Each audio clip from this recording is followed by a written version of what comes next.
Hey everybody, so today I wanted to talk about a couple of things related to gaming and some of the challenges I'm running into with it, but I also wanted to throw out an idea in case anyone would be interested in it. I don't think there's a whole lot of interest for it just because of the absence of participation, but I've been doing cold start Gryffon race speedruns for like a couple years now, and I know a thing or two about it.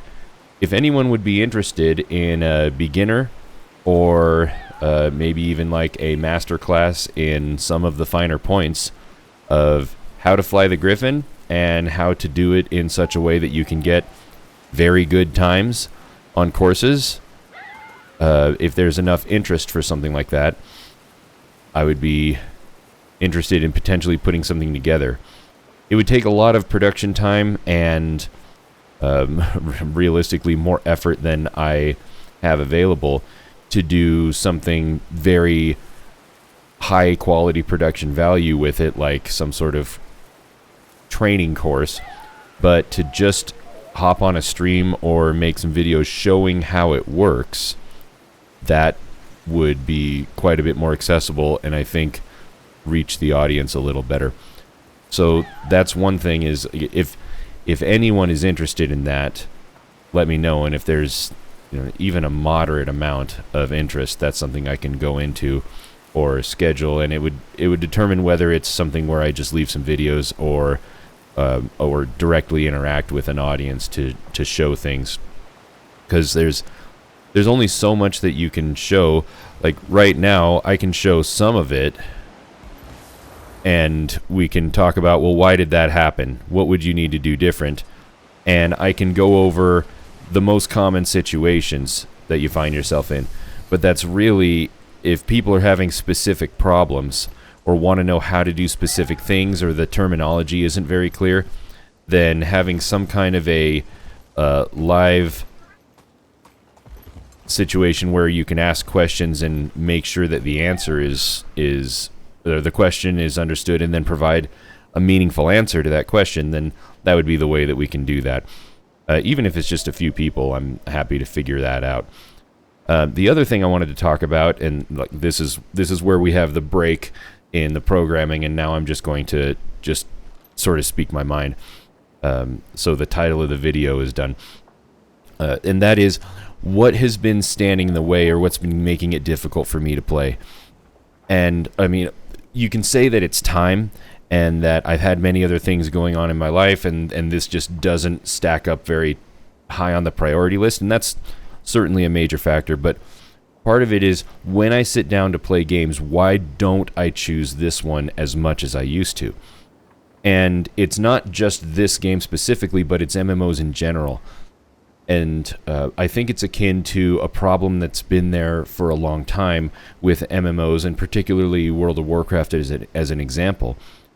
And that is the way that it has evolved to us. So MMOs have got a few really big problems, and they're not always directly related to why do people play or not play. But one of the problems that is related to that is that everything is figured out. As soon as you sit down, unless you kind of live under a rock and keep yourself away from information, and usually information that you're really going to want, then there isn't discovery, there isn't trial and error, there isn't iteration on things. It's just there, and it's figured out for you. And that sort of sucks. Jeez, not him. There we go. That sucks because I remember, when was the best time for me playing World of Warcraft? It was when I had no idea what I was doing. I didn't know how to look things up. I didn't know how to optimize anything. I didn't even really know how the combat system worked, but I was just exploring things and finding out new stuff, and it was incredible, and it's still so memorable to me today, like 20 years later. Almost 20 years later. And recapturing that has been something that I think a lot of us chase in gaming, but The other problem is because everything is so figured out, that is out of reach almost forever. Like, you can't get back to it unless you willingly and knowingly cripple your efficiency.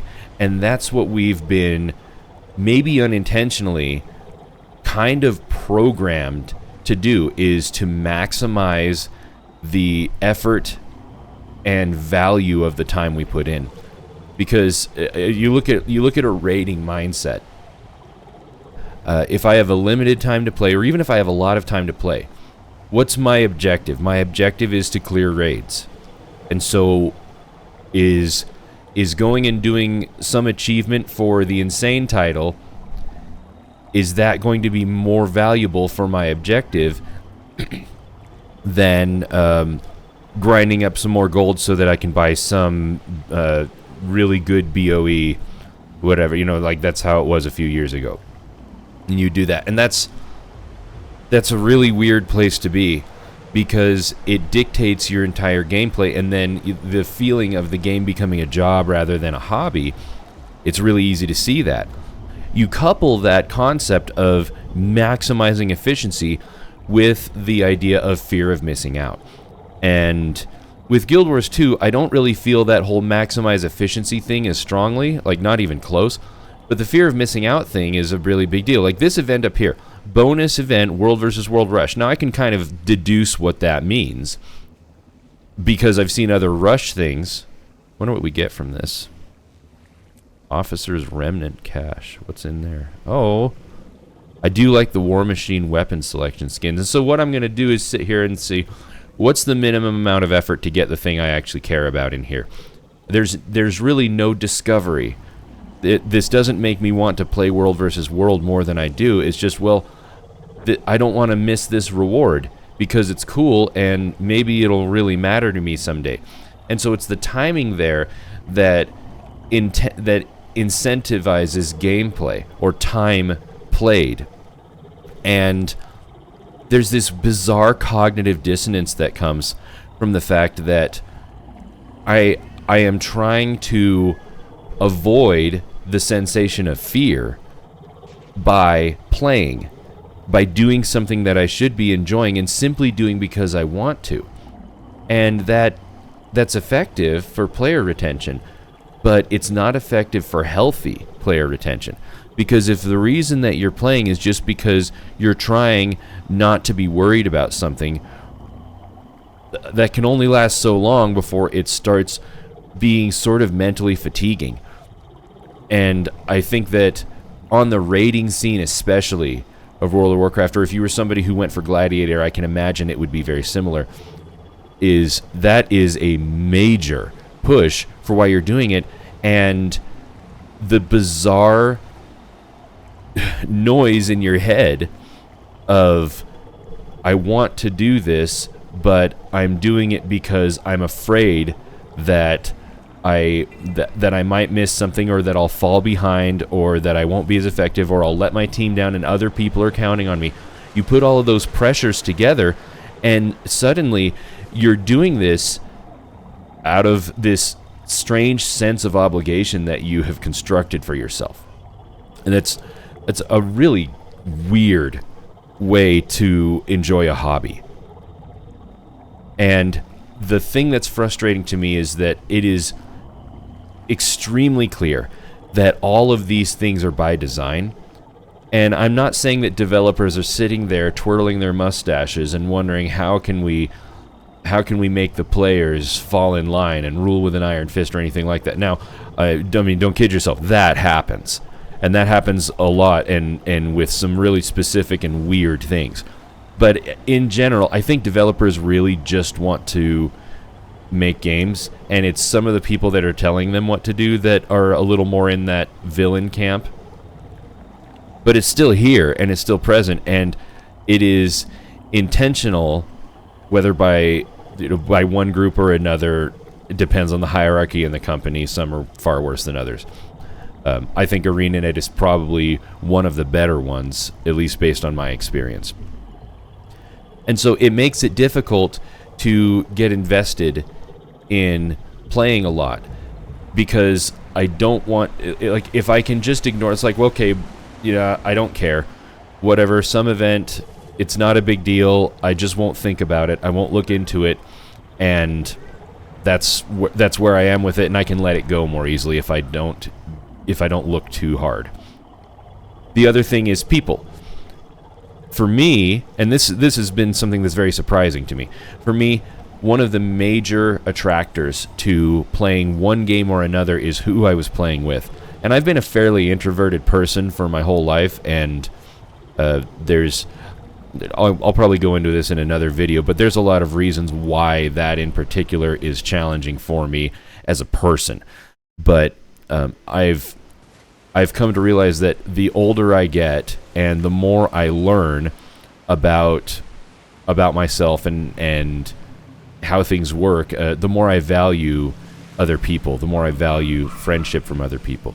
So it's been this really bizarre thing to overcome these challenges and find time or interest or value in frequent play with games that open up this way and have any sort of a schedule or events or things like that, which is, I think, why I've been playing a lot of single-player games lately, because none of those things exist.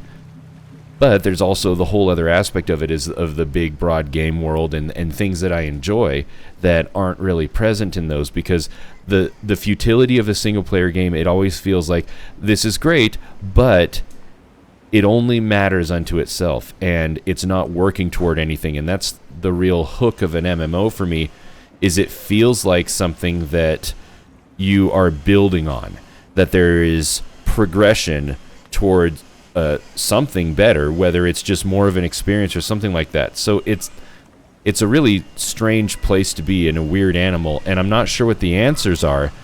And we can easily say, well, maybe it's game design, maybe it needs to be designed a little differently, but I really could not tell you how. Because recapturing that feeling of when World of Warcraft was best, when I had no idea what I was doing in it, I don't know how to get that back. And I don't really know if it's possible. And so maybe that's why we just need to keep jumping to new games every once in a while, but I don't really think that's the answer. Like, part of me wants there to just be, like, I want to have had the same thing and to have the comfort of familiarity. But it doesn't seem like that's something that can really happen. And so I think the only way to accomplish it is the change has to be a paradigm shift from within. But I'm not really sure where to go with it or how to make that happen. If you've run into something like this, or you struggle with some of the same things, I would love to know what other people do to work with or overcome this, if there's anything that people have had, or if you just want to vent your frustrations, feel free. Thanks for watching. Okay, thanks, bye.